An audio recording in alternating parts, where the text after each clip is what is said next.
Hola, ¿qué tal? Buenas tardes a todos, bienvenidos. Esta tarde estamos muy contentas, mis colegas Sugeli Sierra, Regina Gutiérrez y Stephanie Castillo, para hablar con ustedes de un tema que nos parece súper importante, estas figuras de sostén que hemos tenido a lo largo de nuestra vida, ¿no? Aprovechando que estamos todavía en el mes de mayo y que hay dos figuras muy importantes que nos han guiado, el maestro y la madre, y también, ¿por qué no?, vamos a darle un poco de cabida al tema del padre. Son estas figuras que han sido de sostén, que muchas veces han sido de gran apoyo, que han sido amorosas, pero que también, ¿por qué no decirlo?, algunas veces muy estrictas, muy impositivas e incluso a veces terroríficas. Entonces, desde una mirada psicoanalítica, vamos a intentar como ir desmenuzando y abordando estas figuras tan importantes en la vida de todas las personas y también un poco lo que hemos escuchado en la clínica y, ¿por qué no?, también a través de nuestra experiencia personal.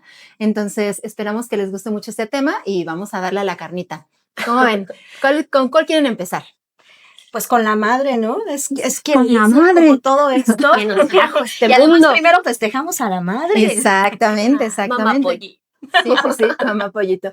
Bueno, sabemos que, por ejemplo, hay un autor que nos habla mucho de la figura de la madre, que es Winnicott, ¿no? Que nos habla de la madre suficientemente buena. Y bueno, ese es un tema como un término como muy técnico, digamos, de alguna manera, pero aterrizado a nuestro día a día, ¿qué es una madre suficientemente buena, no?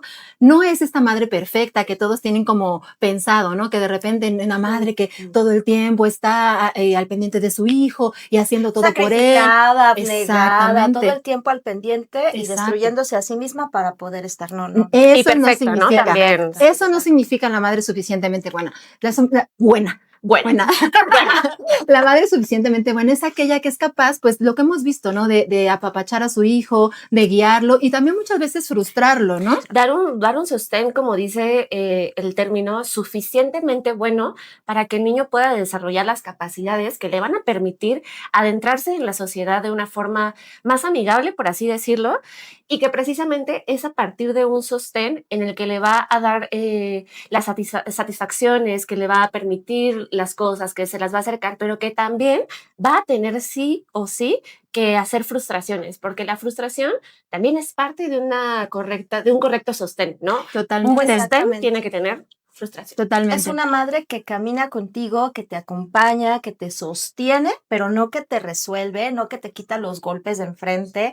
Alguien que te enseña y te da herramientas para poder abrir tus alitas y volar, ¿no? Esto que dices es súper importante, súper importante, porque se tiene este concepto, ¿no? Abnegada, sumisa, que no ve por ella, ¿no? Que todo el tiempo está como el niño, el bebé, ¿no? Totalmente ensimismada en él. Y realmente es muy bueno que podamos abrir nuestra visión sobre lo que es una madre suficientemente buena. Una madre, lo vemos en consulta, ¿no? Estas madres que de repente llegan sufriendo porque a lo mejor el niño o el bebé se ha vuelto todo su mundo y se descuidan a ellas mismas, ¿no? Entonces es importante hacer saber que una madre también tiene que ver por sí misma, pues para poder ver por su criaturita, ¿no? Y luego lo vemos al revés también. No sé si les han llegado a ustedes pacientes que de pronto vienen a quejarse de que su madre no los dejaba salir, que les revisaba todo, que no los dejó disfrutar su etapa de adolescencia, que cómo es posible que a sus otros amigos les hayan permitido tal, cual, tal. O a los otros hijos, ¿no? O sea, también es este tema de por qué a mí no y a mis hermanos sí, ¿no? Exacto. Pero esto va a implicar cómo te van a formar, ¿no? Con lo que decíamos hace rato, si te dan herramientas o no. Pero muchas veces eso no lo podemos ver hasta que somos adultos. Sí. Y cuando te conviertes en madre o cuando te conviertes en tía o cuando estás cerca de los niños y te das cuenta de todas esas cosas que muchas veces esta sociedad actual les quita a los niños y no pueden y no son capaces de enfrentar su vida como adultos. Acabas de tocar un tema súper importante, el tema de maternaje. Dijiste, cuando te conviertes en madre o cuando te conviertes en tía, ¿no? Y es que muchas veces tenemos pensado que maternar es solamente para las mamás, pero yo no sé qué piensan ustedes. Bueno, sí sé qué piensan ustedes. sé que estamos en la misma realidad. Como que no sabemos qué pensamos. Pero realmente sabemos que esta figura de la madre no solamente es una mujer que tiene hijos, no es una mujer gestante nada más, es la que hace las veces de. Y aparte, o el papá puede hacer exactamente las veces de madre, porque es el maestro, que también lo vamos a ir direccionando. Pero es bien importante observar que hay muchas maneras de maternar, ¿no? Nos han llegado, bueno, a mí particularmente al consultorio me han han llegado pacientes que de repente están frustradas porque no han podido realizar este sueño de ser madres, ¿no? Por alguna enfermedad o porque el tiempo se pasó, porque así lo decidieron, pero aún así les cuesta un poco de trabajo asumir su decisión. Sí. Y justamente hablamos de esto, que el ser madre o maternar no solamente tiene que ver con Con engendrar parir. un hijo y parir, como acabas de decir, tiene que ver con muchas otras cosas. Yo particularmente me he visto maternada por mis amigas Sí. en algún momento, ¿no? Claro. Me ha tocado maternar algunas veces tus amigas. a mis amigas, a Y- mis ¿Y sobrinos. qué tal de maternar a los padres también, no? Sí, Uy, ese nos da incluso para un podcast completo. Eso tiene que ser un capítulo. Un capítulo completo. ¿Cómo se paterna y se materna a los A padres? los padres. Este momento en el que también se voltean los roles. Y hay un libro bien bonito que se los voy a recomendar que se llama Fruto. Me parece que es de Daniela Arrea y habla precisamente de cómo maternamos sin precisamente ser mamás, ¿no? O sea, de cómo a veces hay que asumir papeles, aunque ni siquiera lo estemos buscando, o a veces, aunque la verdad ni siquiera lo queramos, ¿no? Es como que de repente agarramos un rol y una responsabilidad porque así nos trajo la vida, ¿no? O sea, porque no hay de otra, ¿no? En ese momento pensamos que no hay de otra, pero lo interesante del análisis, Vayan, análisis. vayan análisis, es esto, ¿no? Es cuestionarnos por qué, para qué y desde qué posición lo estoy haciendo, ¿no? También qué beneficio secundario, qué ganancia secundaria trae esto a mí, me trae, ¿no? Porque siempre hay una implicación económica, emocional bastante interesante que también hay que desglosarle, ¿no? Y fue muy importante, perdón, bien muy importante esto que estás diciendo, porque si bien empezamos retomando a la madre, que es esta primera figura que está cerca de ti y en algunos casos al padre, cómo esto se va diversificando y cómo el papá, la mamá, esa figura importante que traes en la cabeza, la vamos a ir repitiendo y buscando en otros espacios, ¿no? Tú decías hace rato, vamos a hablar del maestro, porque también estamos en el mes del maestro, cerca de la madre, del maestro y muy cerca del padre, que son figuras profundamente fundamentales en la constitución de una persona, ¿no? Porque también esto, quieran que no, aunque no estemos en febrero, nos va a llevar al tema de la pareja, de cómo escogemos pareja, de qué buscamos en una pareja. Y por eso es bien importante que vayan a análisis para encontrar qué es eso que estás buscando y qué es eso que estás repitiendo. No sé ustedes qué opinan. Y saber que esto, de repente se estigmatiza mucho el tema de cuando maternas o paternas a tu pareja, ¿no? Es como de, no, él es un adulto, yo no lo voy a maternar, yo no soy tu mamá. Ojito ahí, sí que es cierto que no somos sus mamás, ellos no son nuestros papás, pero sí tenemos una función materna de repente. Y no quiere decir que lo vas a mantener y le vas a cambiar la ropita, ni mucho O menos. resolverle sus problemas. No, tiene que ver con una función de sostén, de una función de estar para tu pareja sosteniéndolo en las situaciones buenas, malas, porque a veces... dejarte sostener. Y dejarte sostener, porque la vida es la que es. A veces hay situaciones que nos superan y siempre vamos a necesitar este sostén, que es una función materna, es una función amorosa. A eso se refiere cuando decimos que maternamos o paternamos a nuestras parejas. Es una función de amor, es una función de contención, no una función de te hago hasta te doy la comida en la boquita. Esas son cosas muy distintas. Y lo aclaramos porque suele confundirse, ¿no? Como de, yo no te voy a maternar o no te voy a paternar. No lo sé, a veces sí, pero hablando con esta función de amor. Claro, y que también es muy importante y que a veces también este tema trae mucha polémica en las parejas y que tampoco es sostenible muchas veces, ¿no? Porque yo creo que la comunicación aquí es primordial, ¿no? Totalmente. Porque a veces uno está en un momento muchísimo mejor que el otro y también hay cuestiones de, es que ¿por qué yo tengo que estar haciendo esto ahorita, no? Precisamente creo que eso es lo importante, cuestionarnos por qué, a qué nos va a llevar y que también, es que son muchos temas, ¿no? Pero que también va a llevar a cómo va a funcionar una relación, ¿no? Pero como regresándonos un poquito, si quieren, porque nos seguimos. Nosotros nos vamos, Es que retomando esto que dices, es que no es que nos vamos, hay muchas cosas que están implicadas ahí, ¿no? Porque si retomamos de dónde empezamos a surgir todo esto, pensamos, por ejemplo, ¿qué tanto me cuidó mi mamá? ¿O qué tanto en un momento ya no dejé que me cuidara mi mamá? Porque a lo mejor era una mamá, exactamente, una mamá que no podía vincularse conmigo, que no podía cuidarme como yo lo necesitaba y entonces, como eso es lo único que yo conozco, que ojo, no es porque estemos mal de nuestra cabeza, simplemente buscamos lo que conocemos porque es algo que ya sabemos manejar. Exacto. Entonces nos vinculamos con personas que nos recuerdan esos primeros vínculos, esa primera mamá, ese primer papá, esa primera maestra que a lo mejor o maestro que a lo mejor nos voltearon a ver y nos trataron de una manera cercana a lo que buscábamos, ¿sí? Pero que al final se queda todavía esa idea de lo que sí tengo que buscar, ¿no? Como si fuera un mandato que no hemos descubierto. Por eso les rogamos que vayan a terapia. Sí. Aterrizándolo un poco sobre lo que dices del tema de los maestros, justamente aprovechando que todavía estamos en mayo, que apenas fue su festejo, ¿verdad? Esta figura también muchas veces hace las veces de maternar, ¿no? Todos tenemos en nuestra cabeza seguramente una experiencia que hemos tenido con algún maestro, alguna maestra que nos marcó, tanto para bien como para mal, podríamos decirlo, ¿no? Hay este tipo de figuras que son justamente muy maternales, en las cuales con su guía, con su cuidado, ¿no? Podemos ir creciendo y podemos irnos haciendo unas personas más seguras de nosotras mismas y de nosotros mismos y mismas. Entonces, pero hay otras figuras que son un poco más castigadoras, un poco más terroríficas y que definitivamente han marcado a muchas personas. Pareciera que terminamos la escuela y que ya nos deshicimos de esas figuras, ya no hay maestros, ya no hay tareas, ya no hay nada de eso.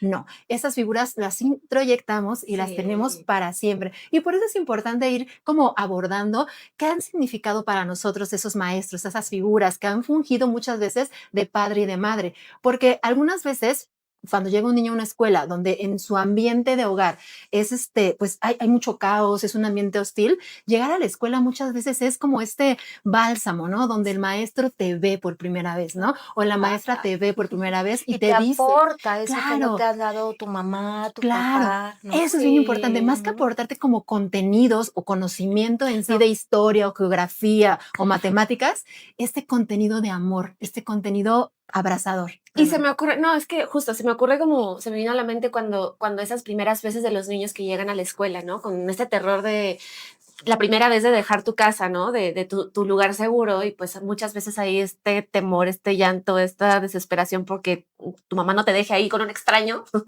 Y cómo desde ahí empieza este sostén de las maestras y los maestros, ¿no? No, a ver, ven, chiquito, ¿no? O sea, es como desde ahí nos podemos dar cuenta que también es una figura que sí que nos va a guiar, que nos va a marcar, que nos va a enseñar, que nos va a frustrar también, ¿no? Pues es como lo que vivimos en la pandemia, ¿no? Muchos chiquitos extrañaron muchísimo ir a la escuela, el estar conviviendo con alguien que sí estuviera al pendiente de ellos. ¿Cuántos maestros no se fijan de pronto quién no ha desayunado, quién no se ha bañado? Y no con esta onda de juzgar, sino de legítimamente preocuparse por los chiquitos, ¿no? Y en pandemia fue, creo que algo que impactó a nuestras infancias porque de alguna forma pues a veces también se viven situaciones muy complicadas en casa que ayuda a la escuela a aliviar o a distraer o a encontrar otras herramientas para la vida. Totalmente. Hay un autor que conocemos muy bien nosotras, bueno, estamos conociéndolo muy bien, no vamos aquí a engañar a nadie, que se llama Bion, que nos habla de un concepto que se llama reverie. Y esto que acabas de decir me hizo pensar en ese concepto, ¿no? Es el reverie, esta forma de abrazar de alguna manera, de contener a una persona, ¿no? Y eso es lo que hacen los maestros. Esto es, coloquialmente lo podríamos decir que se llama vocación, ¿no? Pero aquí en el ambiente psicoanalítico lo llamaríamos totalmente reverie. Para mí creo que tiene que ver con eso, con estas ganas que tienes, no solamente de dar conocimiento, sino de abrazar, ¿no? Un niño, de hacerlo crecer, de saber que en tus manos está la responsabilidad, pues de que tenga un camino también interesante y bueno para él, ¿no?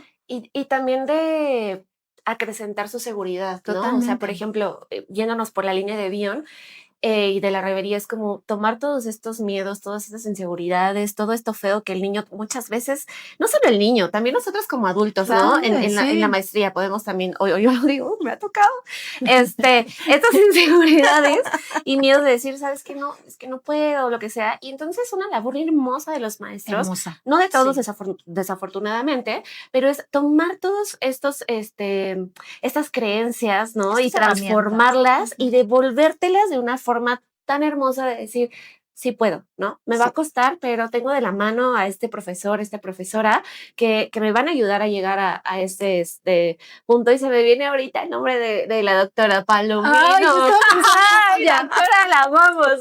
Doctora Palomino la amamos. Ha sido una persona que nos ha dado muchísimo reverie. O sea, ya ahorita mismo no tenemos el gusto de convivir con ella en clases, ni mucho menos, pero cada vez que la vemos es doctora Palomino, porque realmente es un gran ejemplo de reverie, ¿no? De cómo, independientemente independientemente de situaciones que haya académicas, su forma de ser nos da la confianza de podernos acercar a ella y de darnos mucha seguridad. Yo la verdad es que estoy muy contenta con eso. Y no se han dado cuenta que en mayo también festejamos el Día del Psicólogo. Claro que sí nos dimos cuenta. Pero no lo hemos mencionado. Oye, porque estamos mencionando de cómo vamos justamente con esto de acompañar, de abrazar, del reverí, desde la mamá, desde el maestro, pero ¿qué tal cuando vas a terapia y tienes un terapeuta, un psicoanalista que te sostiene y ayuda a completar como todo este camino para terminar de conformar? Y de ahí nos vamos a nuestro precioso Winnicott, ¿no? Que al final es este sostén, este ambiente suficientemente bueno, ¿no? Que funge nuestro consultorio, ¿no? Nuestro diván, nuestro cara a cara también, donde nosotras creamos este lugar donde nuestros pacientes pueden ir y contarnos todo lo que venga a su mente sin juzgarse, porque realmente es un espacio libre de juicio. Y creo que es bien importante también hablar de nuestros propios análisis, ¿no? O sea, cómo llegar nosotras a estar en un diván con nuestros analistas nos ha hecho sentir pues muchísimo más seguras, sobre todo de saber que somos quienes somos y que está bien ser quienes somos, ¿no?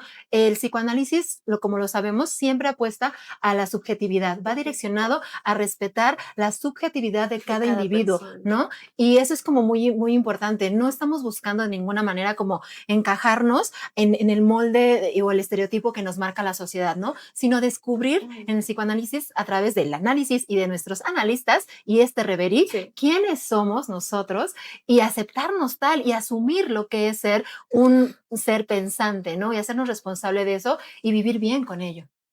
Creo que eso me parece súper importante porque yo también siempre que hablo del análisis es esto, o sea, el amor que le tengo es precisamente porque mi análisis me ha llevado a reconocerme y volverme a conocer, ¿no? Reconocer también por qué es que soy quien soy hoy y también qué quiero, ¿no? Y también, como dices, o sea, aceptar quién soy y ponerme frente al mundo de esta soy yo, Regina Gutiérrez, ¿no? Pero también reconocer mis áreas de oportunidad, ¿no? Claro. Mis áreas de mejora que sé que o sea, pues todos tenemos, ¿no? No somos perfectos y en este reconocernos también hay que reconocer esas áreas en las que, híjole, hay que deconstruirnos, hay que volver a construir nuevas creencias, hay que también escuchar otras perspectivas para también poder hacer una retroalimentación, ¿no? Porque no somos perfectos, ¿no? En este también aceptarnos y reconocernos, también hay que reconocer aquellas áreas que todavía nos cuestan algo y que podría ser aún un poquito mejor, ¿no? Pero sobre todo, enfrentarnos contra la incomodidad de aceptar que hay algo que no está bien, ¿no? O sea, que habría que voltear a ver, ¿no? Que eso es lo que hace el análisis, confrontarte contigo mismo y con todas estas creencias y pensamientos y de dónde vienen, que es incómodo, ¿no? ¿A quién le va a gustar cuando, hey, no, a veces salimos enojados con el analista, ¿no? No, es que no es el analista, somos nosotros, ¿no? Tan incómodo como cuando mamá te decía, recoge tus zapatos, come bien, un día me lo vas a agradecer, ¿no? Como cuando el maestro. Exacto, tan incómodo como cuando el maestro te dice, ¿no? A ver, otra vez, vamos a repetirlo hasta que lo entiendas, hasta que veas cómo era. Sabes que tenías que traer los zapatos de tal color, puedes hacer esto, yo sé que tienes capacidad para más.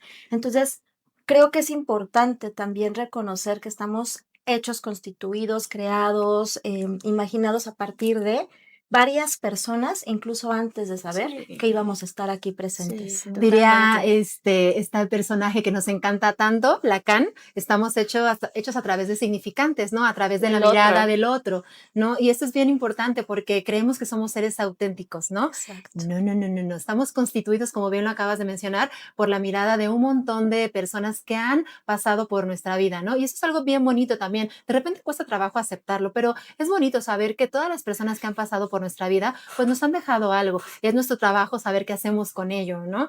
Y me pareció súper bonito que hayas sacado el tema del psicólogo y que lo hayas podido como empatar con el maestro y con la madre, porque sí realmente creo que una de las principales funciones que tienen estas tres figuras, incluyendo también al padre, cuarta figura, ¿no? Es, sí, de sostén, de amor, de contención, pero algo que es bien importante, que es que nos enseñan a pensar, ¿no? A pensar nuestros pensamientos, ¿no? A digerirlos de alguna manera. Nosotros muchas veces proyectamos en ellos nuestras frustraciones con el psicólogo, el maestro, la mamá, ¿no? El Proyectamos, jefe. claro, el jefe también es esta figura, ¿no? Claro. Les proyectamos un montón de cosas, pero estas figuras tienen esta función tan importante que es regresarnos un poquito más digerido todos esos contenidos y hacernos pensar, ¿no? Y no nos damos cuenta, lo hacemos como, pues, por hacerlo, ¿no? Pero es importante darse cuenta de que esto sucede, esta interacción que tenemos con estas figuras es sumamente importante, ¿no? Y una vez que las introyectamos, pues no se van, se queda la mamá, se queda el maestro, se queda el papá, se queda el psicólogo, ¿no? Sí. Yo me acuerdo de mi primer analista muchísimo, ¿no? Porque es una figura que realmente representó algo importante en mi vida. Igual tengo maestras o maestros que están totalmente ahí en el tiempo. Ahora tenemos una, como les platicamos, ¿no?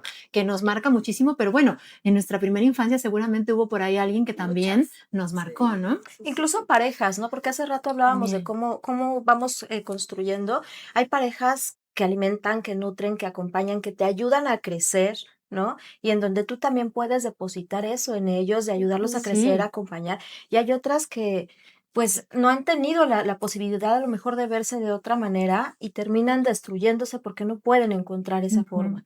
Y creo que aquí es un poco lo que hablábamos muy al principio de cómo de alguna forma sin querer buscamos repetir este tipo de relaciones, ya sea constructivas o destructivas. sí. Y creo que aunque has mencionado un poco esto de los personajes que son un poco más recios, un poco más destructivos, no hemos terminado de enfocar eso, porque también hay gente que destruye, ¿no? Claro. También hay gente que tira tu autoestima, también hay desde la mamá, el papá, el maestro, Los el jefe, profesores, la sí, pareja, todo. exactamente lo que decías hace rato, Regi, de que el autoestima no está terminada de constituir y ya quedó. Hay personas que pueden venir a decirte algo tan fuerte y tan impactante que terminas dudando de ti, que terminas rompiéndote, ¿no? Y si esto luego vas y lo buscas en tu pareja y te dice, pues sí, yo ya te lo había dicho, que eres esto, que eres aquello, terminas creyendo también eso. Uy, qué fuerte. Y qué yo fuerte, creo sí. que es algo que tenemos también que poner sobre la mesa, ¿no? Que no es que sean personas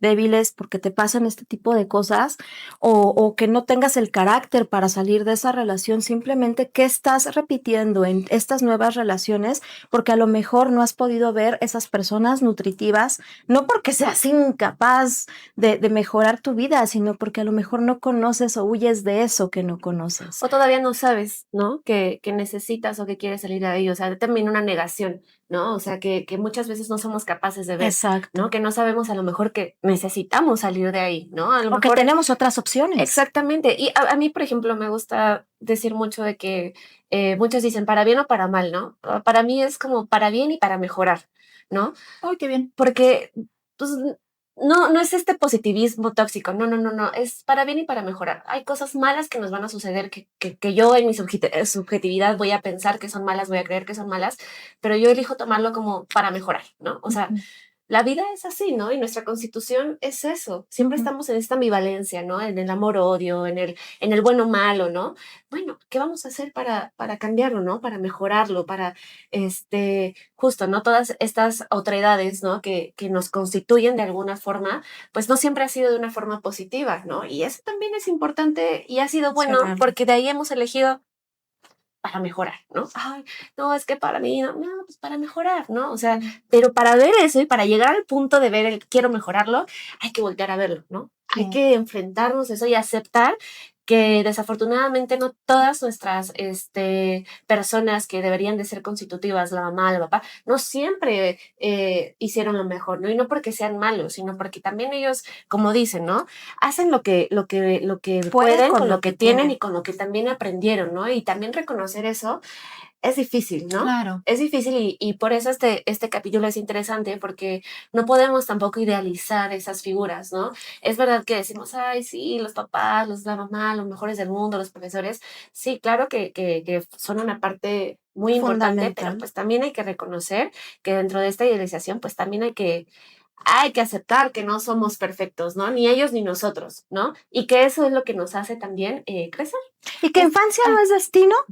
si sabes y si te acercas a trabajar eso que tienes que trabajar, porque si no lo ves, sí puede llegar a ser tu destino. Es justo esto ¿No? lo que acaban de decir, me parece muy importante porque hay que darle un lugar, ¿no? Hay que darle un lugar a todas esas cosas que realmente sabemos de alguna manera que están ahí, pero que no queremos ver porque son dolorosas, ¿no? Esto que hablas de la idealización, no debemos de idealizar. Bueno, es que muchas veces es complicado no idealizar porque nos hace falta tener como un faro de luz en algún punto del que agarrarnos. Pero una vez que comenzamos a comprender que las personas son eso, personas, ¿no? Y que como bien dijeron, se hace lo que puede con lo que se tiene, pero siempre se puede mejorar y siempre se puede ir a algo más, pues las cosas comienzan a cambiar, ¿no? Las empiezas a ver desde otro enfoque, ¿no? Y es bien importante justo darle lugar a todas estas pensamientos, sentimientos, emociones que no los queremos guardar abajo de la alfombra y que cuesta mucho trabajo después sacarlos y nos duele, ¿no? Al final el polvo va a salir. El polvo va a salir tarde o temprano, nos tenemos que cambiar de casita o algo y va a salir eso, ¿no? Y es esto donde, como bien dicen, vamos repitiendo. Si no comprendemos de dónde venimos, nuestra historia, el por qué, ¿no? Pues va a ser muy complicado que vayamos o miremos hacia otra dirección, ¿no? Entonces es súper importante. Y fíjate que eso que dices es bien importante, el conocer de dónde vienes, a dónde vas, qué traes en tu cajita. Algo que yo menciono mucho cuando estoy enfrente de mis pacientes por primera vez es justo, nos vamos a cambiar de casa o vamos a sacar todo del closet, vamos a sacar, no sé, 35, 40, 15 años, lo que tú traigas en ese closet, ¿no? Para ver qué te dio mamá, qué te dio papá, qué te dieron los abuelos, qué te dieron tus tíos, qué de eso legítimamente quieres conservar, que no estás dispuesta o lista para soltar en este momento, ¿no? Y qué cosas dices, es que esto pues nunca me ha representado y no lo he dejado ir, pero eso te lleva años. Si has acumulado 15, 20, 30, 40 años de historia, no lo puedes resolver en 3 meses y órale y vámonos. O sea, es revisar a profundidad. Y creo que eso también es importante, el que nos demos el tiempo de sentarnos, de hablar, de mirarnos, de escucharnos y de escuchar al otro, devolviéndote eso que tú no estás pudiendo ver como si fueras un espejo, ¿no?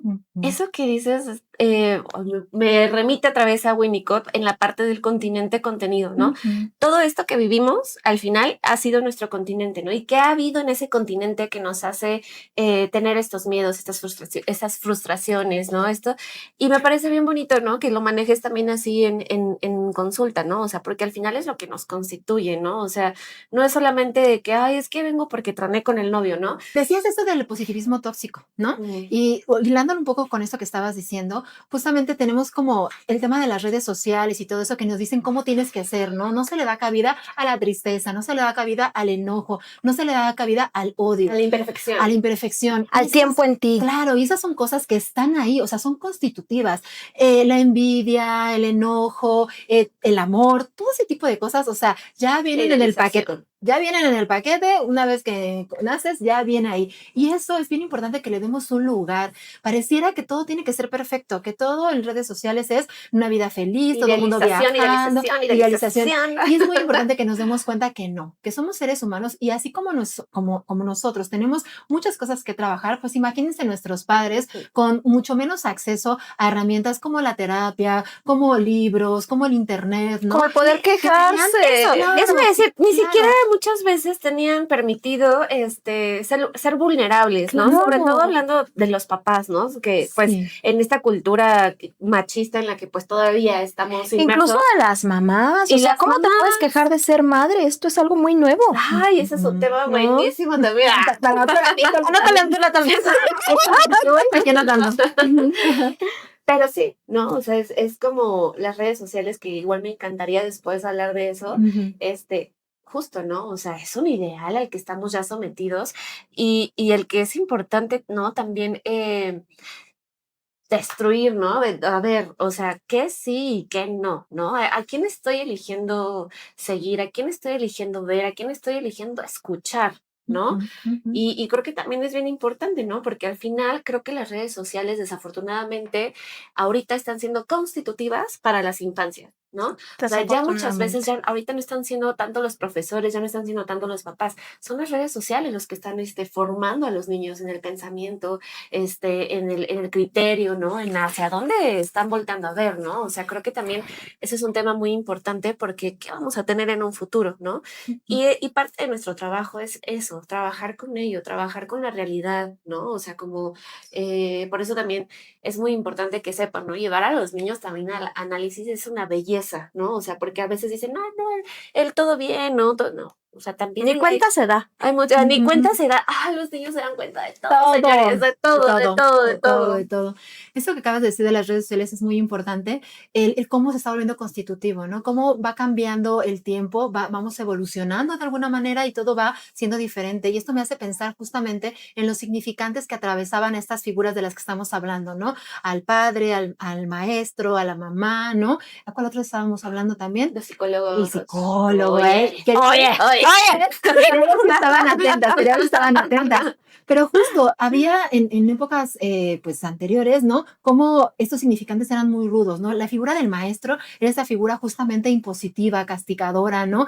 Yo recuerdo historias, historias donde los maestros tenían permitido pegarle a los alumnos, ¿no? Con la regla. Mi papá me decía que les hacía poner los dedos, les aventaban el gis y con el borrador o la regla.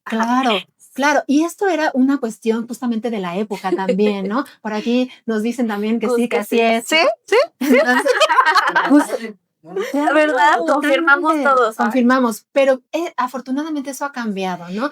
Y ha cambiado, ha habido otras maneras también de castigar, digamos, de alguna manera. verbales. Sí. Pero lo que es bien importante es justo, relegación. También. Antes, los maestros o las figuras mamá, maestro, papá, psicólogo, eran estas figuras que estaban atravesadas por un significante y no te podías mover de ahí, ¿no? Porque estabas hecho de esta manera y hazle como sea, ¿no? Estas eran las reglas. Hoy en día tenemos una gran ventaja. Ya no es así. No tienes por qué quedarte en un solo significante. No estás determinado por tu historia, puedes hacerlo distinto. Los maestros ahora mismo ya muchos lo hacen distintos, las mamás lo hacen también distintos. Ya no hay esta educación tampoco castrante donde esto te comes y no te paras de la mesa. Eso ya no funciona. Nunca funcionó. Spoiler. Ya no funciona menos, ¿no? Entonces justamente es bien importante esto, saber que no tenemos por qué quedarnos por eso, estamos atravesados por ello y muchas veces vamos a tender a hacer esas cosas porque pues nuestra psique está ahí ya estructurada, ¿no? Y nuestro inconsciente nos va dando mandatos que son muy difíciles a veces de construirlos, pero que no es imposible. No estás obligado a ser quien eras hace 5 minutos, nunca. A partir de que tú comienzas un análisis o comienzas a tener tantas herramientas como libros, ¿no? Justamente estos maestros, mamás que piensan diferente, puedes tú también hacerlo distinto. No estamos obligados, repito, a hacer los mismos que éramos hace 5 minutos. Y a quedarnos donde no queremos estar. Sí, claro.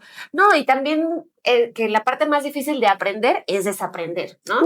Pero lo importante es tener como la iniciativa de quererlo hacer. Fíjate que yo pensaría en aprender diferente o en aprender otra cosa. No sé si de verdad se pueda desaprender.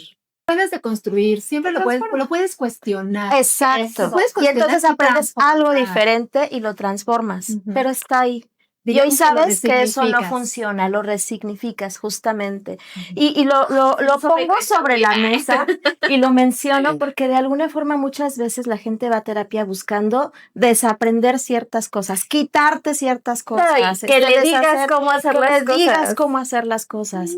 Y la verdad es que lo que ya traes lo traes. Y no sabemos cómo vas a hacer que eso cambia a tu favor, pero sí te vamos a acompañar y alumbrar para que vayas haciendo algo distinto. Ya nos exhibiste, que no sabemos.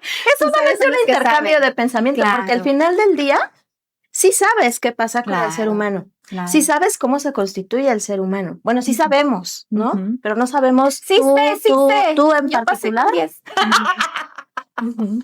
¿Cómo lo vas a hacer? Sí, ¿no? Cada quien trae su saber inconsciente, ¿no? O sea, nosotros sabemos evidentemente las técnicas, ¿no? Tenemos la escucha, tenemos las teorías, pero los que tienen realmente el conocimiento de su propia historia y qué es con lo que se va a trabajar es el paciente que vemos enfrente. Sí, por eso decía esto de no sé, no sabemos, ¿no? Porque al final le llamamos en el análisis, caso por caso, ¿no? Claro.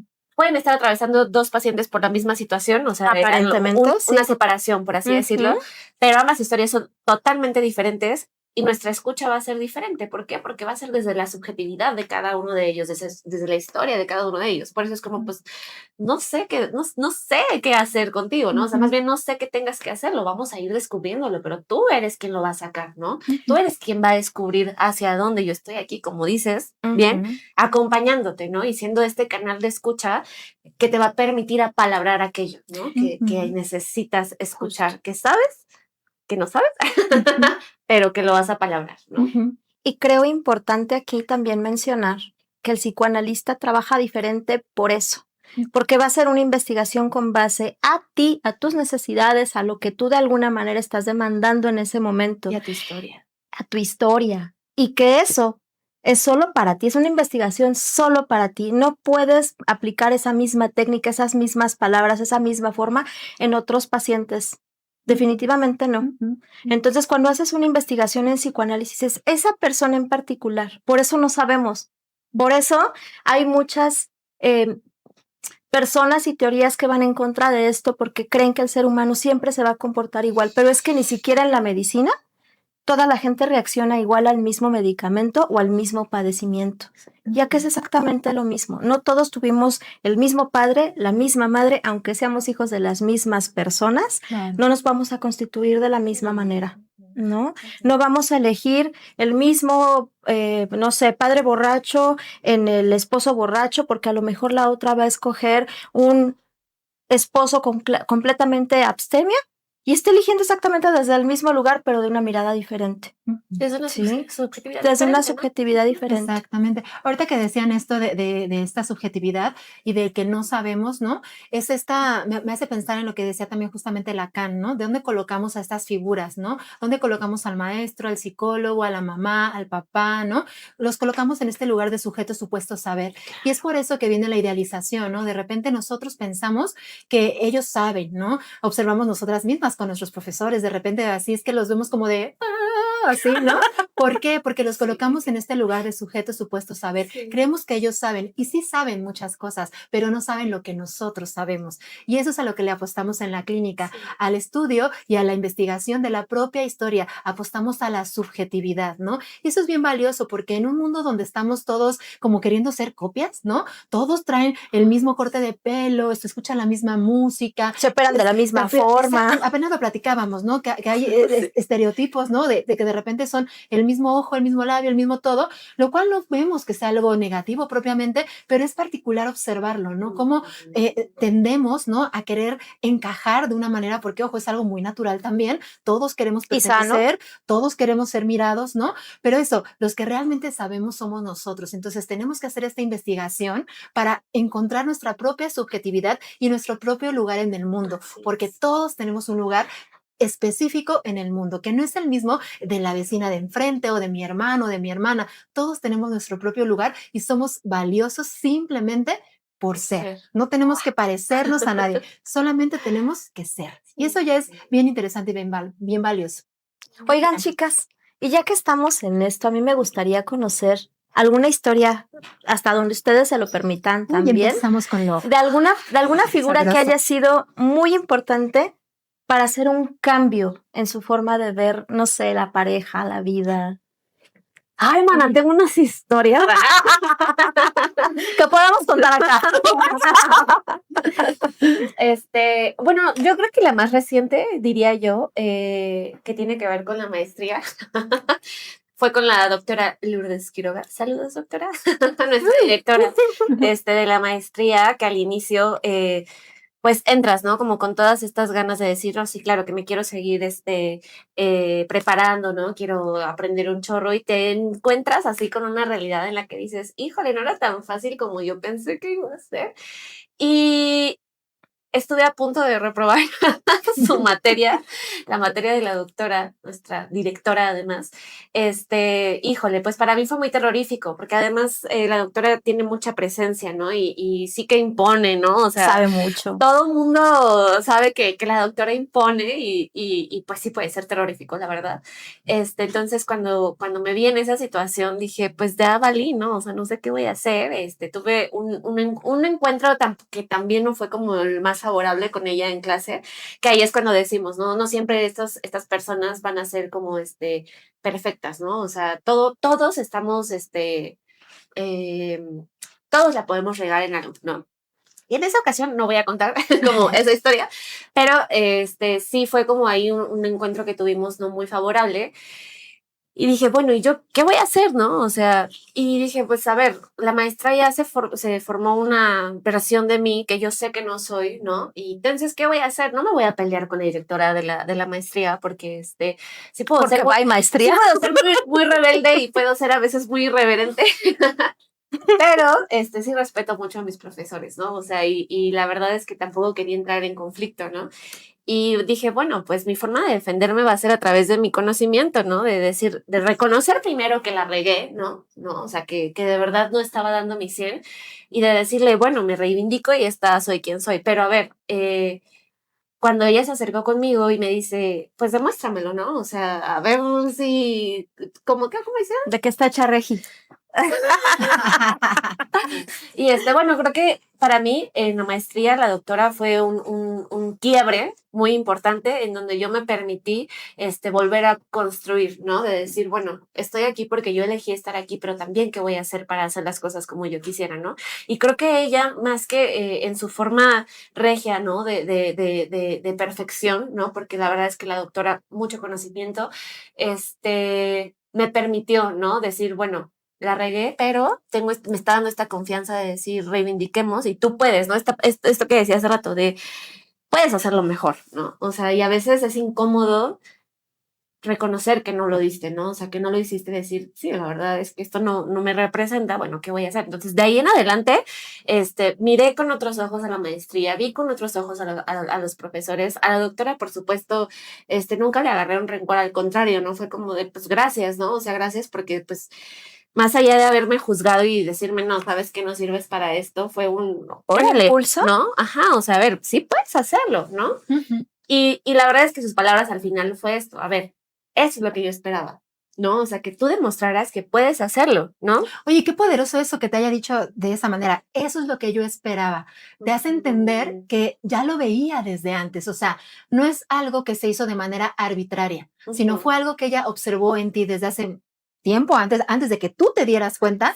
Ella ya lo había visto y apostó por ti. Y eso es súper poderoso. Sí. Sí, y pues es eso, ¿no? O sea, que pues con más cariño la veo, ¿no? O sea, con más cariño, pero sobre todo con más admiración, ¿no? De decir, híjole, sí es regia y impone, pero también tiene una forma de maternar bien, Muy interesante, ¿no? A su forma. A su forma. Ujú. ¿Tú, Steph?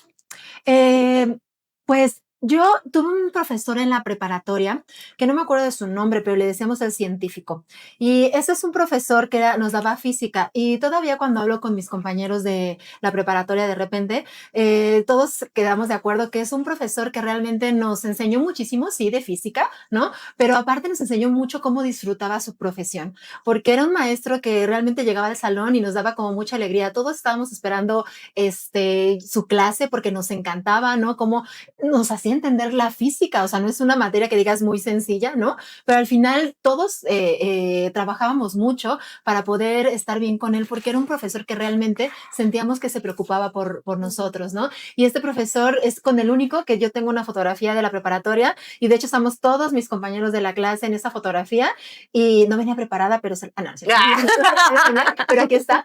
No, la verdad es que un gran profesor, y sí, es un profesor que nos enseñó sobre todo, a mí particularmente, a disfrutar lo que hago, a disfrutar mi profesión.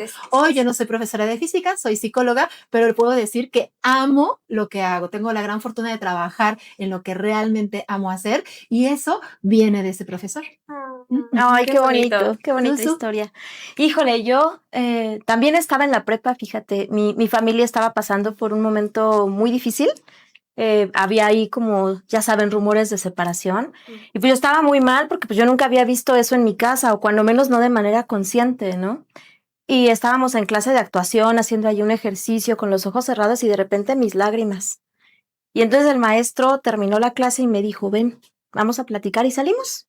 Nos fuimos a tomar un café, me escuchó, no me dijo algo así como de, pues haz esto, pues aquello, pues no sé qué, pero en ese momento yo me sentí justo tan abrazada, tan escuchada, tan amada. Y mira, hasta ganas me dan de llorar justamente. Y es algo que recuerdo bonito. Considero que es uno de los mejores maestros de actuación que yo he tenido, pero no lo quiero específicamente por eso, aunque lo quiero sí, por parte de esta razón, no es específicamente eso, sino el que hubiera sabido verme, escucharme, acompañarme. Por cierto, acaba de ser su cumpleaños, ahora el 15 de marzo. Nació para ser maestro el día del maestro, caray. Por su destino. Sí, sí. Pues bueno.